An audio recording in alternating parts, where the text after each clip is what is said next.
ગુજરાત વિધાનસભા પરિસરમાં હોળીનો ઉત્સાહભેર ઉજવાયો હતો। મુખ્યમંત્રી ભૂપેન્દ્ર પટેલ, ગૃહમંત્રી હર્ષ સંઘવી અને વિધાનસભા અધ્યક્ષ શંકર ચૌધરી સહિતના ધારાસભ્યોએ પિચકારી અને ગુલાલ સાથે રંગોત્સવનો આનંદ માણ્યો।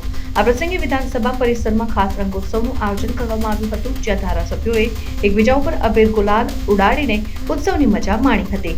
આ વર્ષે રંગોત્સવને વધુ વિશેષ બનાવવા માટે વનવાસી બંધુઓની થીમ ઉપર આધારિત કાર્યક્રમ યોજાયો હતો। આ થીમ દ્વારા ગુજરાતના આદિવાસી સમાજના પરંપરાગત ઉત્સવને માન આપવામાં આવ્યું હતું। મુખ્યમંત્રી ભૂપેન્દ્ર પટેલે આ પ્રસંગે એકતા અને ભાઈચારા જાળવવા માટેનો સંદેશ આપ્યો અને રાજ્યના લોકો માટે શાંતિ અને સુખ સમૃદ્ધિની શુભેચ્છાઓ પાઠવી।